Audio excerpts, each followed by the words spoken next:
Thank you, friend. Shabbat shalom, greetings to you all. You know, there is a universal truth, and we are all searching for the universal truth. So this one is not the one, but it nonetheless is one. We all have good days and bad days. Birthdays, anniversaries, generally considered to be good days. You know, the earth may not be so different. It has good days and bad days too. Nations have good days and bad days. We just celebrated 2 nation birthdays, and I think they are considered good days in the history of a country.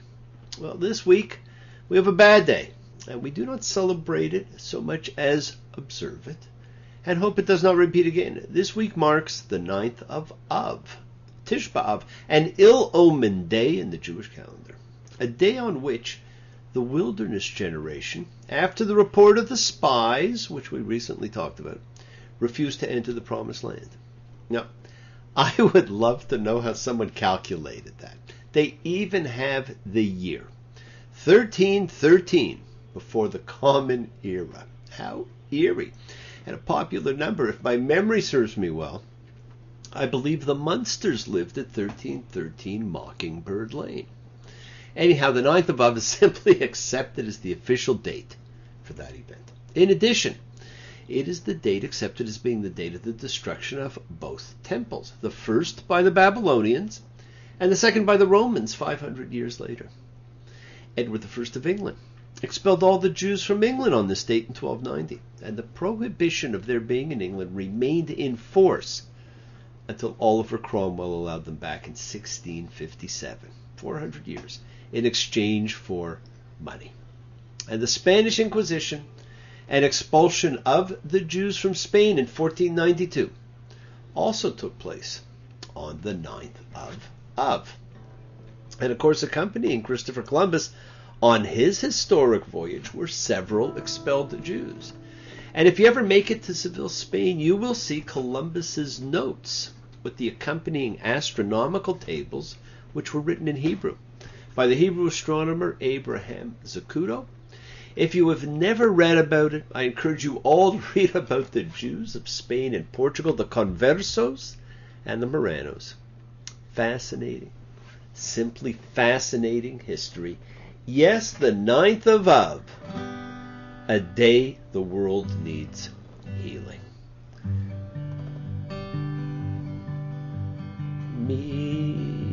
Mishaberech Avotenu Makor HaBracha Limotenu. May the source of strength, who blessed the ones before us, help us find the courage to make our lives a blessing, the renewal of body, the renewal of spirit, and let us say, Amen. Mishaberach, let us all have our spirits renewed, my friends. And oddly enough, a few days later, on the 15th of Av, is going to be the Jewish Valentine's Day, the day of love. Now, I told you all last week, we really read the end of the Torah, because for the longest time, theoretically, the Torah ended with the last reading from Numbers. It was not until King Josiah, or Yoshiyahu, undertook the renovation and rededication of the temple around 620 before the Common Era that a strange scroll was found in a corner of the temple. Today, that scroll, or that book, is now part of the Torah. Today we read a very interesting parsha, Devarim, words. In Hebrew, this is the book of words. In English, from the Greek, is the book of Deuteronomy. From the Greek, Deuteronomos, meaning second law. And in fact, one ancient name for the book of Deuteronomy is Mishnah HaTorah, which means repetition of the Torah. And as we know, Torah means teaching or law. Deuteronomy 1:1. Elah hadebarim asher diber Moshe el Kal Yisrael. These are the words which Moses spoke to all Israel.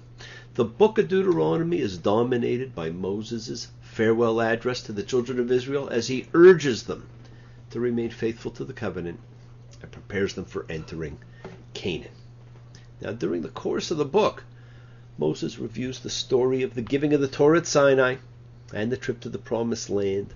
He reiterates several laws of the Torah and introduces new laws. But it all has subtle differences, which you will see all along the way.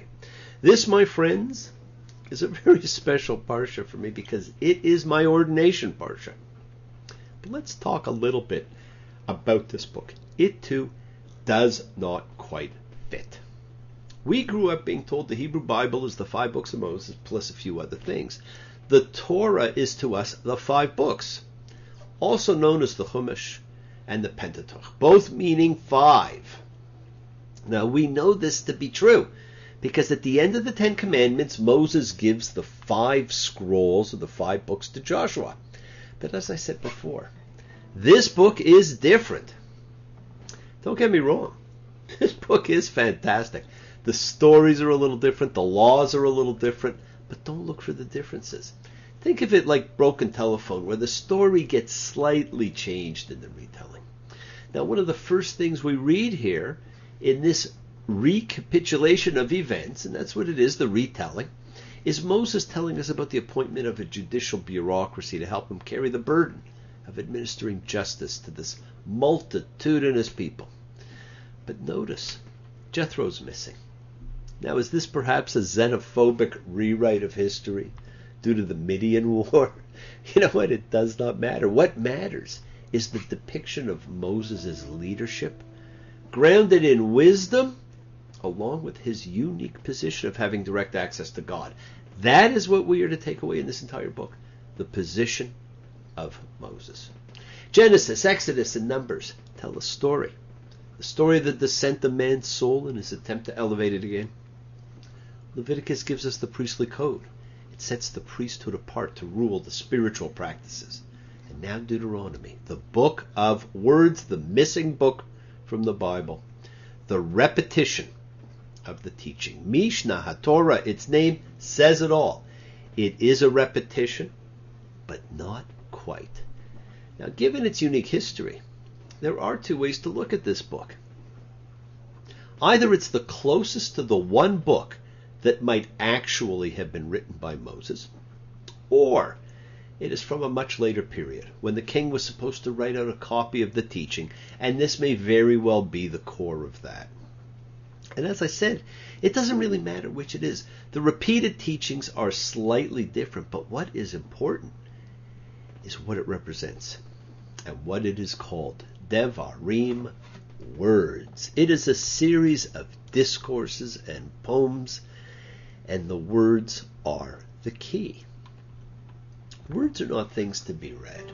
They are things to be heard. And more than that, they are things to be understood. For thousands of years, we relied on oral tales, just as the development of religious practice relied on the oral teaching. The written word was for the few. Now it is available to everyone, and that was the great revolution for man. And friends, we all define words differently. Words that we think are easy words, which we assume everybody understands. Love, hate, fear, anger, friend. All words everyone knows and uses, but all fall into a class that's meaning depends totally on your own experiences. What you have experienced determines your definition of those words. They are not the same for everyone, but we talk about them, we sing about them as if we all have the same meaning. Let me hear you say the words I long to hear, darling, when you're near. Words of Love, one of the first great rock and roll songs by Buddy Holly. Or, how about this one? Spread the word, and you'll be free. Spread the word, and be like me. Spread the word I'm thinking of. Have you heard? The word is love. It fine. It's sunshine, it's the word. Love, the word from rubber soul. Now, believed by many to be an anti-Semitic book, the Gospel of John begins, "In the beginning was the Word, and the Word was with God, and the Word was God."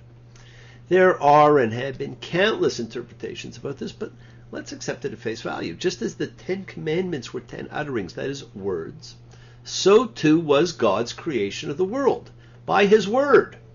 The hierarchy of creation was called into being by the Creator at the beginning of Genesis. Now, I hate to disagree, but in the beginning was not the Word. In the beginning was the thought. Thoughts lead to words, which lead to action. We cannot know when someone has a thought, but we can know when they've uttered the words. And that is why we think the Word comes first. Your words are public testaments, vows, wishes, but they began in thought. And thought set in motion what would come to be. Now, it's too abstract for us. Words and what we hear is simply more concrete. I've done lectures on how thoughts are things, and so are words. We even reference them in a children's line. Sticks and stones may break my bones, but words will never hurt me. Well, you know what? They can. We give them the power of things, and they can hurt us because of the intent with which they are delivered. Now, what we hear also sets time for us. Once upon a time, we know what we are listening to happened a long time ago, as most fables begin. But in this parsha, you will read, when you heard the voice of God, it becomes current events. Now, in reality, none of the people Moses is talking to heard the voice of God. But if you tell someone, it takes on the force of truth. The discourses will put you front and center. You become the audience being spoken to. When the 10 Commandments are retold, they are retold as a reminder of what you saw, what you heard. In fact, notice throughout this book of words that vision is minimally used, and what you heard takes priority. It is brilliant. Notice also the events of the epiphany are changed. And the Lord spoke to you from the midst of the fire. The sound of words you did hear, but no image did you see, except the sound. The eye, which has seen so much from Egypt until this moment, can see nothing. The ear alone can receive the commanding divine words. The abiding residue of this voice is a script, and He told you His covenant that He charged you to do, the 10 words, and He wrote them on 2 tablets of stone. And me did the Lord charge at that time to teach you statutes and laws for you to do in the land into which you are crossing over to take hold of it. The defining experience of the Epiphany at Sinai, which is repeatedly referred to as Yom HaKahal, the Day of Assembly, becomes the memory of a foundational national event.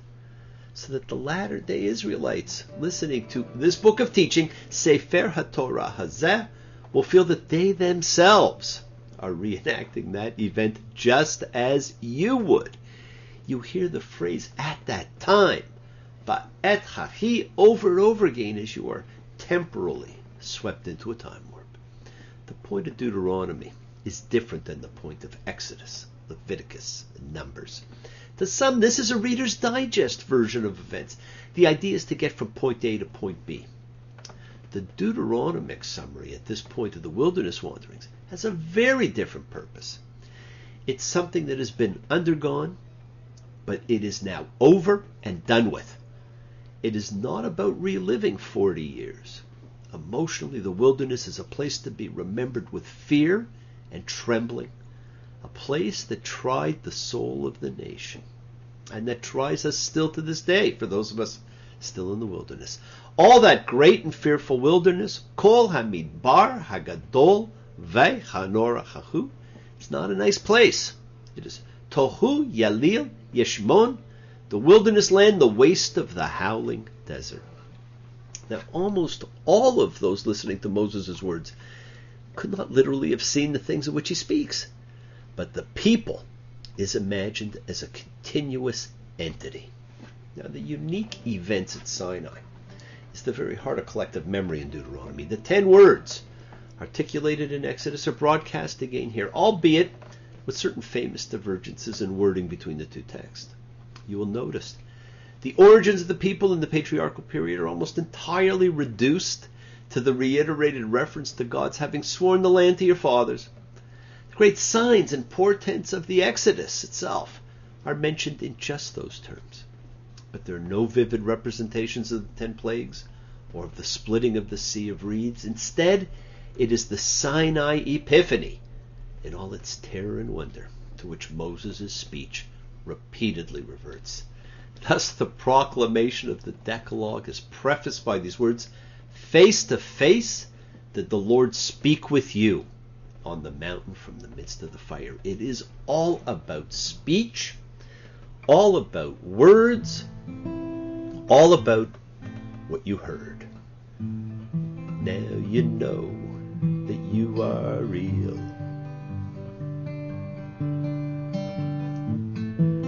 Show your friends that you and me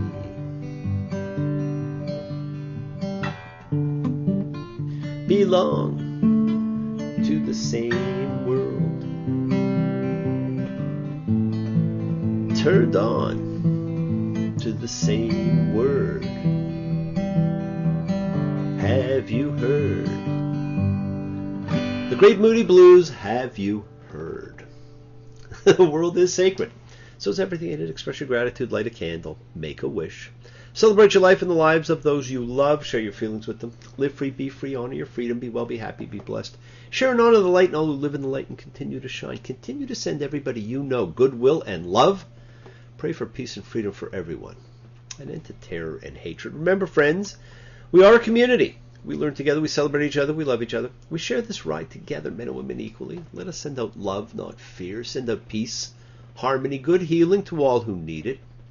And please do.